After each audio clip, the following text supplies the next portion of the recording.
I turned Oats Jenkins's Chess 2 concept into a video game, and here's how I did it. The game of chess has been around for a very long time. Okay, maybe not that long, but the earliest version of the game being called Chaturanga, and is estimated to being around 1500 years old. The modern version that we now know was created somewhere between 1475 and 1500 AD, and hasn't evolved much outside of some rule changes. That was until Oats Jenkins created Chess 2. In his video, he revised a bunch of pieces, my favorite is the monkey, and updated the win condition for the game. After watching way too many times, I decided to take on the challenge and turn it into a video game. Here's how it went.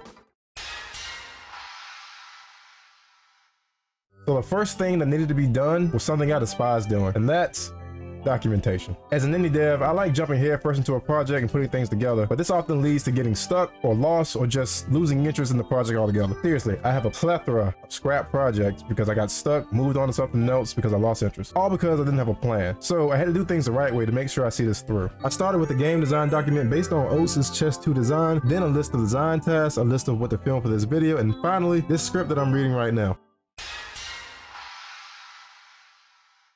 I started with the board. It's pretty much the same as the original, but with two differences that we'll get into shortly. But first, we need to get a tile system set up so that the pieces know how to move around. The grid is pretty straightforward as it uses the same as normal chess. For these, I just use some cubes that I'll hide later and store them in a 2D array. Each tile has a reference to each adjacent tile around it, so this is going to be useful when programming how pieces move. The biggest difference between the new board and the old board are two things. The jail tiles and this special one here, where a new piece called the bear starts. The jail tiles are two sets of two tiles off to the sides of the board. When your king and queen are captured, they're sent here. Oh, and you lose. The full grid is stored in a single script that allows other scripts to easily access information about the board. This took longer than I expected to set up, about 2 hours, and I was constantly going back and changing things that I thought would work better. But once it was functional, I moved on to the next task, pieces.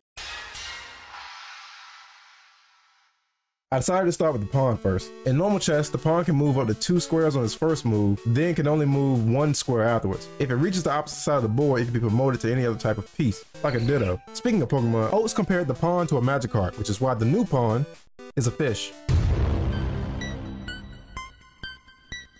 The fish can only move to the sides, forward, and the forward diagonals, and they can only capture on the diagonals. If the fish makes it to the back of your opponent's side of the board, it becomes a fish queen. See, it has a little crown now. The fish queen works like a normal queen. It can freely move in all directions, horizontally, vertically, and diagonally. The fish queen wasn't too difficult to set up, and I'm going to use the code as the base for all other pieces.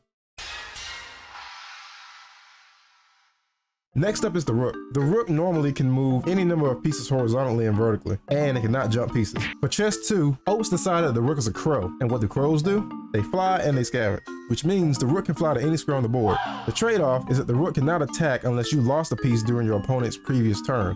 For visuals, I made it so that when you lose a piece, all of your crow pieces glow red. This lets you know that they're able to attack during that turn. Admittedly, the rook was easier to set up than the pawn. Moving on. The knight is next, and it's been replaced with the monkey. The old knight had this L-shaped movement pattern where it could jump over pieces. The new knight is easily the most complicated piece on the board, well, at least the program. It has the most options of all the pieces. First off, it can move 1 square in any direction. However, if any adjacent square is occupied, the monkey can jump over it, because monkey don't give a fuck. And it can do this multiple times per turn until it either lands on the enemy piece or lands in a position where there are no other pieces to jump. I decided to add some limitations to balance this out, given how strong it is just from that. The first one is that if you move normally without jumping a piece, then that's it. No extra jumps. Meaning in order to chain jumps, the monkey needs to initially jump over the first piece. I also coded it so that you can't jump over the same piece multiple times in a single turn. Like for real, this was kind of busted. Players are also not forced to jump over pieces, so they can decide to end their turn at any time after the first jump. The next feature of the monkey is that it can rescue the king from jail, but only once. The king piece carries a banana, and after saving the king, the monkey takes that banana, meaning the monkey no longer has an incentive to save the king. We'll get back to that later though, because we still need to set up the king, which brings me to our next piece.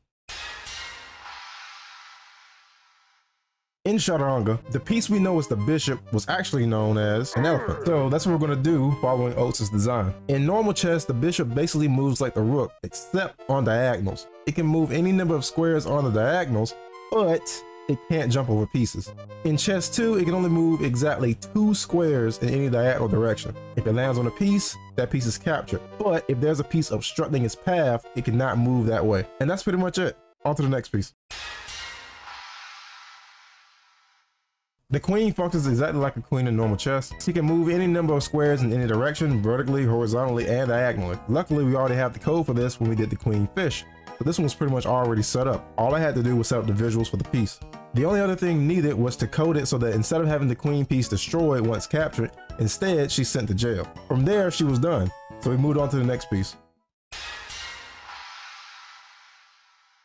Just like the queen, Oats decided to have the king work the same way as it does in normal chess as well. He can move one square in any direction. Once again, this code was already set up with the monkey, so adding this to the king was easy. Also, just like the queen, when the king is captured, he's sent to jail. Like I mentioned earlier though, the king carries a banana that allows him to be saved once by the monkey. In order for the monkey to get the save, it needs to be directly adjacent to the jailed king. And there needs to be a safe square for the monkey to move after saving the king, because the king will take the place that the monkey was on before saving it. Finally, after saving the king, the monkey takes the banana from him, meaning the king can no longer be saved by it. In testing, I noticed that the monkey was an extremely strong piece since it could jump multiple pieces to reach the king, save him, and still be able to hop out, jump over more pieces, and potentially capture another piece, all in one turn. So I threw in two limitations. One, the monkey must already be in the square adjacent to the jailed king at the start of the turn, meaning you can't jump the monkey across the board to get over there and get the save in the same turn. And two, after saving the king, the monkey can jump one time and is allowed to capture a piece. This took a bit of trial and error to get working, and once it was good to go, I moved on to the final piece. So in his video, Oats decided to add a new piece that starts in the center of the board. This piece is the bear, and initially, it can only be moved to the 4 surrounding squares. After that, it can move 1 square in any direction. The catch with the bear is that it can be moved by either player during their respective turns, but it cannot capture pieces. However, it can itself be captured. It basically acts as an obstacle and can even be used to set up jumps with the monkey. This one wasn't difficult to set up at all due to its functionality already being coded in other pieces. And with the bear done, all the pieces were complete. So yeah, with the pieces done, the biggest challenge was out of the way, and I can move on to setting up everything else. That includes UI, the guide, sound effects, particles, all the bells and whistles pretty much. I also programmed the camera to switch sides of the board depending on whose turn it is. I decided to swap out the traditional board for something more aesthetic to the appearance of the pieces, and made some last minute changes to the highlights when selecting and moving pieces to make them a bit more visible. I ended up only making the game local multiplayer, but if there's enough interest in the game, I'll consider going back into it and setting up online matchmaking. On the title screen, I added a guide that explains how the pieces work, and once everything was put in place, here's what we got.